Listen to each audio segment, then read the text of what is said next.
आशिता गुप्ता। आज की हमारे लेक्चर का टॉपिक है इनकम फ्रॉम अदर सोर्सेज। ये टॉपिक इनकम टैक्स का है। स्टूडेंट्स, इससे पहले वाली क्लास में मैंने इनकम फ्रॉम अदर सोर्सेज की आपको थ्योरी समझाई थी कि कैसे हम अपनी प्रॉब्लम को सॉल्व करेंगे। आज मैंने 5 क्वेश्चंस लिए हैं, उनको मैं सॉल्व करूँगी और आपको बताऊँगी कि इनकम फ्रॉम अदर सोर्सेज के क्वेश्चंस को कैसे हम सॉल्व करते हैं। चलिए हम अपने टॉपिक को स्टार्ट करते हैं।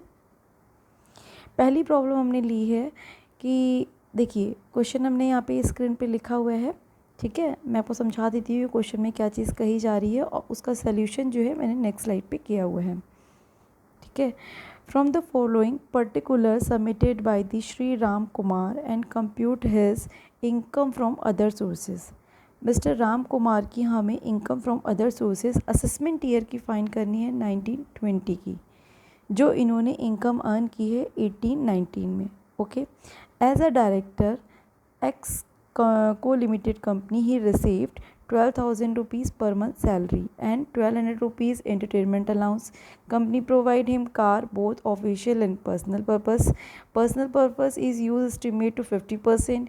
The car incurred an expenditure on 16,000 on running and maintenance of the car, both official and personal use, ठीक है। डेप्रिशिएशन ऑफ द कार में बी टेकन 14,000। पहला पॉइंट देखिए, कोई भी डायरेक्टर को सैलरी मिल रही है, एंटरटेनमेंट अलाउंस मिल रहा है, कार मिल रही है, जो भी एक्सपेंसेस हैं वो दोनों पर्पज़ से हैं। तो आप लोगों ने इनकम फ्रॉम सैलरी हेड में जब पढ़ा था तो उसमें ये चीज़ पढ़ी होगी कि जितनी भी सैलरी होती है ये सारा ट्रीटमेंट, ये इनकम कहाँ टैक्सेबल होती जाके इनकम फ्रॉम सैलरी हेड में। ओके स्टूडेंट्स, फिर बात करते हैं ही सेकेंड पॉइंट की कि he was also director in another company. मतलब वो ही मिस्टर जो हैं ये अनदर कंपनी में एक डायरेक्टर हैं, तब उनको डायरेक्टर की फ़ीस मिल रही है 13,000। मैंने इनकम फ्रॉम अदर सोर्सेज जब आपको थ्योरी बताई थी तो मैंने बताया था उसमें कि अगर कोई कंपनी में सैलरी पा रहा है और अदर डायरेक्टर की पोस्ट पे वो फ़ीस भी ले रहा है तो फ़ीस जो होती है वो हम सैलरी हेड में काउंट नहीं करते हैं। मतलब सैलरी हेड में हमने पहले वाली इनकम को चार्ज कर दिया, जो इनको डायरेक्टर को फ़ीस मिल रही है वो हमारी इनकम फ्रॉम अदर सोर्सेज का पार्ट है। Interest received on deposit with cooperative banks. देखिए पहले वाले ट्रीटमेंट मैंने कोई भी नहीं किया है। देखिए यहाँ पे मैंने नोट में लिखा हुआ है भी है कि मिस्टर राम कुमार जो भी हैं डायरेक्टर हैं कंपनी के, सैलरी एक्सेट्रा जो भी उनको मिल रही है, डायरेक्टर की फ़ीस सैलरी में काउंट नहीं होगी, बाकी सारी चीज़ें सैलरी में काउंट होती हैं और जो सैलरी है वो उनकी इनकम फ्रॉम सैलरी हेड में चार्जेबल रहेगी। तो जो डायरेक्टर की फ़ीस है, देखिए मैंने सेकंड वाला पॉइंट उसको इनकम फ्रॉम अदर सोर्सेज में चार्ज कर लिया है। फिर से थर्ड वाले पॉइंट पे आते हैं, interest received on deposit with cooperative bank.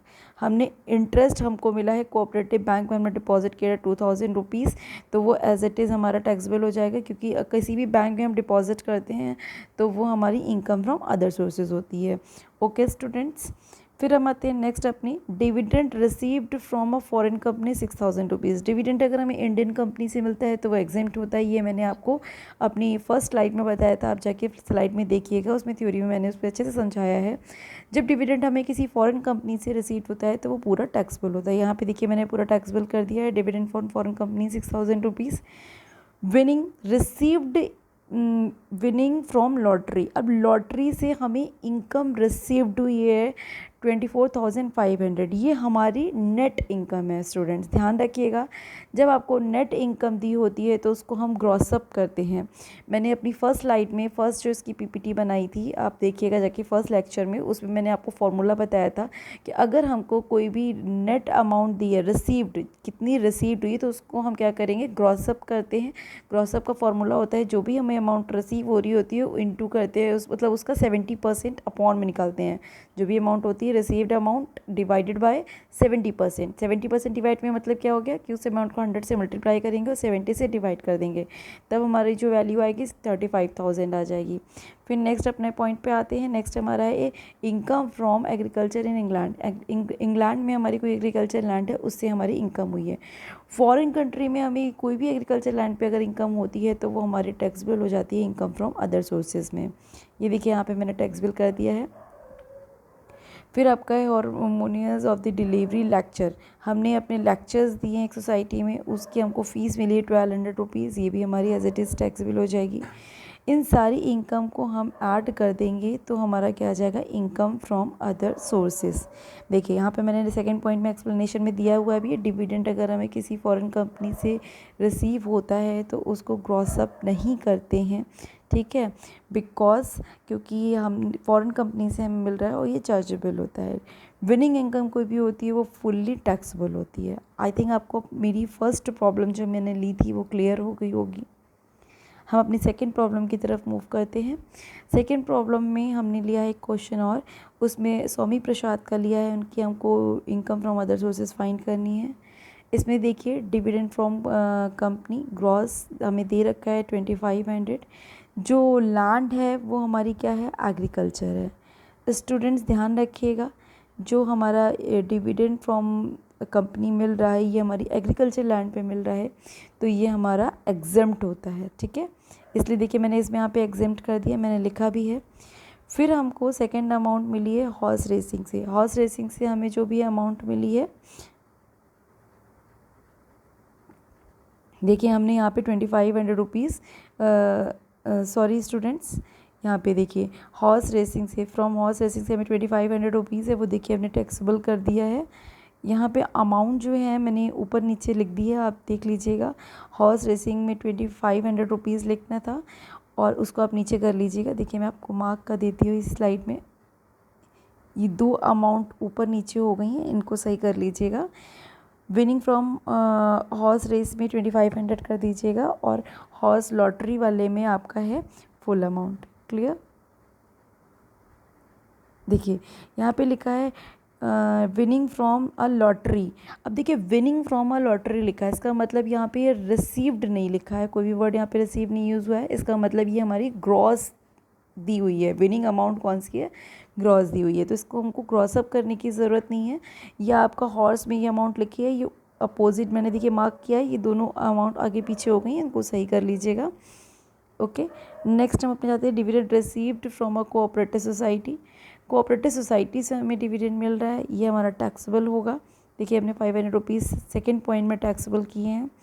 फिर income from non agriculture land, हमारी नॉन एग्रीकल्चर लैंड से कोई भी अगर इनकम होती है तो वो टैक्सेबल होती है। एग्रीकल्चर लैंड की जो इनकम होती है वो एग्जेम्प्ट होती है। देखिए 1500 का को मैंने टैक्सेबल कर दिया। अब हम क्या करेंगे, सारी इनकम्स को ऐड कर देंगे। यहाँ पे हमें नेक्स्ट आपका देखिए यहाँ पे दिया हुआ है कि bank commission, bank commission 100 rupees collect dividend T. देखिए टी कंपनी से जो हमें इंटरेस्ट मिला था सबसे ऊपर पहले वाले पॉइंट में, वो एग्जेम्प्ट था। जब किसी भी चीज़ की इनकम हमारी एग्जेम्प्ट होती है तो उसका एक्सपेंडिचर भी हमारे लिए, उस पर एक्सपेंडिचर पे हमें कोई भी डिडक्शन नहीं मिलती, इसलिए उसकी डिडक्शन हमने नील कर दी यहाँ पे, ठीक है। तो अब हम क्या करेंगे, डिडक्शन हमारी नील हो गई, ये सारे पॉइंट्स को हम ऐड कर देंगे, हमारा क्या आ जाएगा, इनकम फ्रॉम अदर सोर्सेज। ये हमारी सेकंड प्रॉब्लम का सोल्यूशन है। थर्ड प्रॉब्लम मैंने ली है, श्री महेश्वरी प्रसाद की हमें असेसमेंट ईयर की income from other sources find करनी है। ग्राउंड रेंट दे रखा है 5000, टैक्सेबल देखिए कर दिया हमने ग्राउंड रेंट 5000। फिर आते हैं इंटरेस्ट, हमें 3 जगह से रिसीव्ड हो रहा है। स्टूडेंट्स ध्यान रखिएगा, बैंक से इंटरेस्ट हमें रिसीव्ड होता है या किसी भी फर्म से रिसीव्ड होता है तो वो टैक्सेबल होता है, बट अगर हमें पोस्ट ऑफिस सेविंग से रिसीव्ड हो रहा है तो वो एग्जेम्प्ट होता है। देखिए यहाँ पे पहले वाले को हमने टैक्सेबल किया, पोस्ट ऑफिस वाले को एग्जेम्प्ट कर दिया, फर्म वाले को हमने टैक्सेबल कर दिया है। तो टोटल टैक्सेबल हमारी इंटरेस्ट से कितनी हो गई, 4 + 600 1000। देखिए हमने दिखा दिया। यहाँ पे बहुत अच्छे से ये पॉइंट समझिएगा, थर्ड वाला, इनकम फ्रॉम सब लेटिंग हाउस टेकन ऑन रेंट। मतलब हमने कोई रेंट, हमने एक हाउस था वो रेंट पे लिया, उसको हमने रेंट पे दे दिया, मतलब उसको हमने उसका कुछ पार्ट हमने फिर से रेंट पे दे दिया, उस पर हमें रेंट जनरेट हो रहा है 5000। तो हमारी इनकम कितनी हो गई 5000, उसमें से हमने रेंट पे किया 3000, तो 3000 हम माइनस कर देंगे। आगे आते हैं, डिविडेंड रिसीव्ड, हमें इंडियन कंपनी से डिविडेंड मिला है 3580। जब भी हमें इंडियन कंपनी से डिविडेंड मिलेगा वो क्या होता है, हमारे लिए एग्जेम्प्ट होता है, हमने एग्जेम्प्ट कर दिया। नेक्स्ट पॉइंट पे आते हैं, श्री महेश्वरी प्रसाद ने लोन लिया है 10,000 रुपीज़ पे 12% के रेट से। तो देखिए स्टूडेंट्स, हम इंटरेस्ट जब हमारा यहाँ पे देखिए इंटरेस्ट हमको जब डिपॉजिट होता है, अगर 5000, यहाँ पे देखिए सेकेंड वाले पॉइंट में मैं और भी एक चीज़ आपको एक्सप्लेन कर देती हूँ। अगर ग्रॉस अप अमाउंट, अगर हमारा इंटरेस्ट की टोटल अमाउंट 5000 से कम है तो उसको ग्रॉस अप नहीं करते हैं।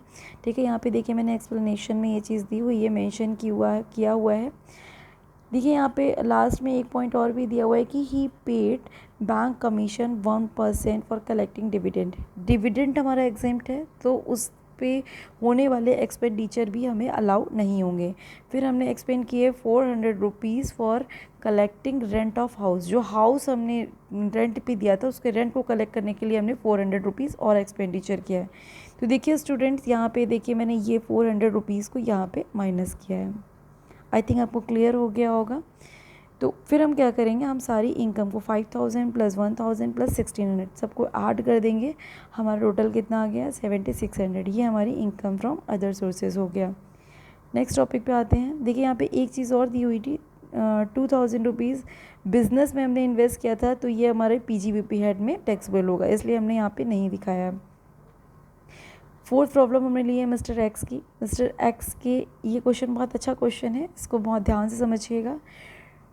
अब इन्होंने 25,000 रुपीज़ के शेयर्स जो हैं वो इन्वेस्ट किए इलेक्ट्रिसिटी बोर्ड बॉन्ड्स में। 12% इंटरेस्ट मिल रहा है। स्टूडेंट ध्यान रखिएगा, 12% इंटरेस्ट हमारा कैलकुलेट करेंगे तो हमारा कितना आएगा, 25,000 का 12% इंटरेस्ट आप कैलकुलेट करिए तो हमारा जो 12% इंटरेस्ट आएगा वो आएगा 3000 रुपीज़। ठीक है, ऐसी 20,000 पे 13% इंटरेस्ट मिल रहा है तो हमारा इंटरेस्ट कितना हो गया, 2600 हो गया। ओके स्टूडेंट्स, ध्यान रखिएगा ये हम ग्रॉस अमाउंट लिख रहे हैं, नेट अमाउंट नहीं लिख रहे हैं। ठीक है, नेक्स्ट हमारा क्या है, फैमिली पेंशन 24,000 मिल रही है। तो फैमिली वो पेंशन 24,000 जो हमें मिली हुई है वो क्या हो जाएगा, हमारे लिए एग्जेम्प्ट हो जाएगा। ठीक है, यहाँ पे मेंशन है। ओके, फिर यहाँ पे आगे हम लेते हैं 1980 रुपीज़ हमें रिसीव्ड हुए हैं tax free secured chit in India limited से। ठीक है, हमें मतलब इंटरेस्ट रिसीव्ड हुआ है टैक्स फ्री सिक्योर्ड सिक्योरिटी से। जब टैक्स फ्री सिक्योरिटी होती है तो इसका मतलब देखिए यहाँ पे क्या है कि इसको हमें क्रॉसअप करना पड़ेगा। तो क्रॉसअप हम कैसे करते हैं, इंटरेस्ट को क्रॉसअप का फॉर्मूला होता है, जो भी अमाउंट होती है उसको डिवाइड करते हैं 90% से, मतलब उसको 100 से मल्टीप्लाई करेंगे और 90 से डिवाइड कर देंगे। तो क्रॉसअप अमाउंट हमने यहाँ पे लिख दी। फिर इसी तरीके से देखिए दूसरी भी हमारे टैक्स फ्री डिवेंचर्स दिए हुए हैं 3600 के। तो 36,000 पे 10% की रेट से इंटरेस्ट हुआ 3600 को भी हमने क्या किया, क्रॉसअप किया। हमेशा क्रॉसअप अमाउंट दिखाते हैं स्टूडेंट्स। फिर देखिए 40,000 देखिए अगर आपके डिवेंचर्स टैक्स फ्री नहीं हैं, ठीक है, तो इसका मतलब क्या है कि वो हमें ग्रॉसअप अमाउंट ऑलरेडी दे रखी है, उसको ग्रॉसअप नहीं करना है। तो 40,000 पे 12% की रेट से हमारा इंटरेस्ट कितना बना, 4800 रुपीज़। अब हम क्या करेंगे, ये सारी इनकम को जोड़ देंगे तो हमारा टोटल आ जाएगा 16,600 रुपीज़। अब स्टूडेंट्स आगे देखिए यहाँ पे दिया हुआ है, he took a loan purchase Goa development authority debentures. उन्होंने लोन लिया है 20,000 पे 11% की रेट से। तो इंटरेस्ट की हमको क्या मिलेगी, डिडक्शन मिलेगी। ठीक है, तो इंटरेस्ट की डिडक्शन हमको 57 सेक्शन अंडर सेक्शन 57 में मिलती है। तो 11% की रेट से इंटरेस्ट कितना बना हमारा 20,000 पे 2200। देखिए हमने इंटरेस्ट ऑन लोन लिख दिया है। नेक्स्ट इसमें कह रहे हैं कि bank charge 2% as a collection charges. Bank जो है 2% कलेक्शन चार्जेस ले रही है realisation of the interest of all securities. जितनी भी सिक्योरिटीज़ है उनकी जितनी भी नेट रियलाइजेशन वैल्यू है उस पर। क्लियर स्टूडेंट्स, तो ध्यान रखिएगा ये चीज़। अब हम जब नेट रियलाइजेशन निकालते हैं तो वो हम नेट वैल्यू पे निकालते हैं। तो जो बैंक कलेक्शन के चार्जेस होते हैं वो हमारे लिए एग्जेम्प्ट होते हैं, अंडर सेक्शन 57 में हमें इसकी डिडक्शन मिलती है। तो हम वो कैसे फाइंड करेंगे, सबकी हम ग्रॉसअप अमाउंट से हम नेट अमाउंट फाइंड करेंगे। जैसे हम लोग ग्रॉस अमाउंट से नेट अमाउंट, देखिए जब हम नेट से ग्रॉसअप करते हैं तो हम क्या करते हैं, फॉर्मूला होता है हमारा 100 डिवाइडेड बाई 90। अगर हम ग्रॉस से नेट पे जाएंगे तो उल्टा हो जाएगा, जिसका फॉर्मूला 90 डिवाइडेड बाई 100। पहली हमारी सिक्योरिटी थी 3,000 की, उसको 90 से देखिए यहाँ पे हमने ए पॉइंट में, यहाँ पे देखिए स्टूडेंट्स इसमें हमने बताया है ये लाइन। ठीक है, 3,000 को हमने क्या किया, 90 से मल्टीप्लाई किया, 100 से डिवाइड किया, ग्रॉसअप अमाउंट 2700 आ गई। फिर 2600 को भी इसी तरीके से हमने ग्रॉसअप कर लिया।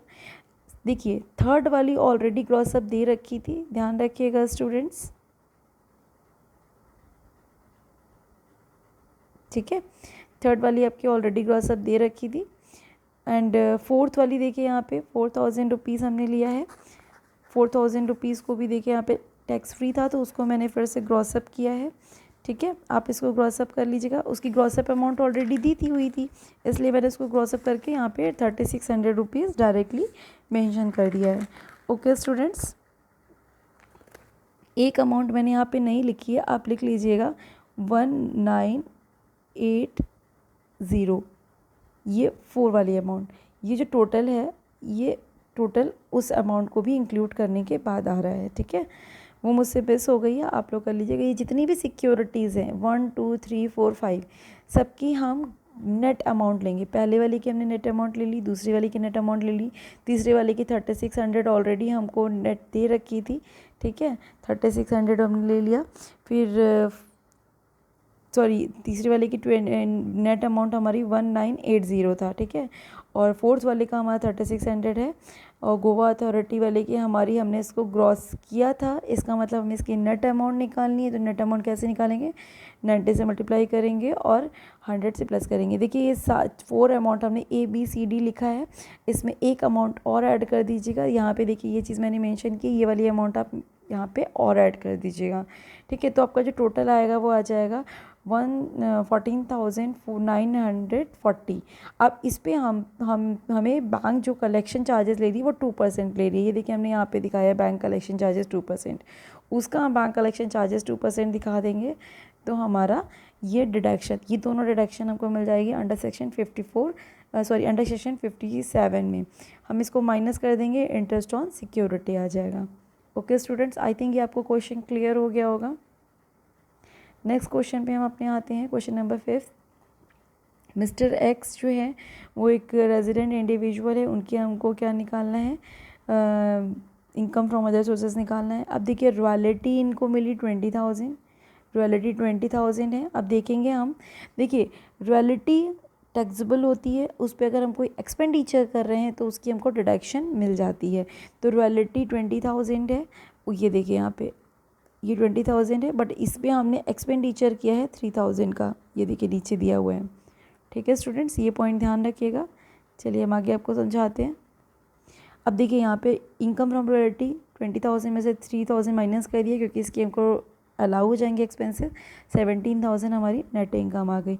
एग्रीकल्चर लैंड हमारी पाकिस्तान में, इंडिया में होती तो एग्जेम्प्ट होता, पाकिस्तान में है तो ये हमारे लिए टैक्सेबल हो जाएगी फुल्ली। MLA की सैलरी, ध्यान रखिएगा स्टूडेंट्स, MLA की सैलरी जो होती है वो हमारी टैक्सेबल होती है। एम्प्लॉय की सैलरी हमारी इनकम फ्रॉम सैलरी एड में टैक्सेबल होती है, बट MLA की सैलरी हमने इनकम फ्रॉम सैलरी एड में कहीं भी टैक्सेबल नहीं दिखाया था, क्योंकि इनकम फ्रॉम अदर सोर्सेज का पार्ट है, इसलिए देखिए 36,000 हमने यहाँ पे दिखा दिया। फिर डेली अलाउंस, MLA के डेली अलाउंस जो होते हैं वो एग्जेम्प्ट होते हैं। देखिए यहाँ पे मैंने नोट के पॉइंट में लिखा है, ये टैक्सेबल नहीं होते हैं, ठीक है स्टूडेंट्स। 6 पॉइंट में रेजिडेंशियल हाउस जो है वो इन्होंने टेकन किया है, 1,000 रुपीज़ रेंट दे रहे हैं। ये मतलब ये मिस्टर एक्स ने एक हाउस लिया है, उसका 1,000 रुपीज़ रेंट दे रहे हैं, और उसका हाफ पोर्शन जो है इन्होंने लेट आउट कर दिया है। ध्यान से समझिएगा इस पॉइंट को, हाफ पोर्शन, देखिए ये हाफ पोर्शन को इन्होंने लेट आउट किया है। तो हाफ पोर्शन मतलब 1,200 रुपीज़ का इनको 12 मंथ के लिए रेंट मिला, तो इनकी इनकम कितनी हो गई, देखिए यहाँ पे इनकम मल्टीप्लाई कर देंगे तो 1,200 इंटू 12 14,400। अब उन्होंने उस हाफ पोर्शन का रेंट कितना दिया होगा, देखिए इस रेंट का आप क्या करोगे, हाफ कर दोगे ना, ये वाला देखिए यहाँ पे ये रेंट जो हाफ पोर्शन उन्होंने लेट आउट किया उसका रेंट ये कितना देंगे, 500 ही तो हुआ। 500 के हिसाब से 12 मंथ का कितना हो जाएगा स्टूडेंट्स, 5 इंटू 12 कर देंगे 6,000, मतलब उन्होंने रेंट पे किया। माइनस कर देंगे लेटिंग प्रॉपर्टी से इनकी इनकम कितनी हुई, 8,400 रुपीज़, ठीक है स्टूडेंट्स। आई थिंक ये पॉइंट आपको क्लियर हो गया होगा। नेक्स्ट पॉइंट पे आते हैं हम अपने, dividend. Dividend receive from cooperative society, पूरा टैक्सेबल हो जाएगा। यहाँ पे देखिए अगर हमने कोई एक्सपेंडिचर उस पर किए हैं तो वो हमें उसकी एक्सपेंडिचर्स हमें अलाउ होते हैं। लेकिन 8th वाले पॉइंट में 2 एक्सपेंडिचर हमने किए हैं, और रॉयल्टी वाला ऑलरेडी हम दिखा चुके हैं। डिविडेंड को कलेक्ट करने के लिए हमने 100 रुपीज़ एक्सपेंडिचर किए हैं, ये हमने यहाँ पे माइनस कर दिया, तो 4900 रुपीज़ नेट इनकम हो गई। इनका टोटल कर देंगे, इनकम फ्रॉम हमारी अदर सोर्सेज आ गई। आप स्टूडेंट ध्यान रखिएगा, दो काम कर सकते हैं, या तो एक्सपेंडिचर आप ऊपर जो भी रिलेटिव हमारा इनकम है उसमें से माइनस कर दीजिए, या फिर नीचे डिडक्शन के कॉलम में जाके, जैसे कि हमने इससे पहले वाली स्लाइड में किया था, आप सबसे नीचे लास्ट पे माइनस कर दीजिए।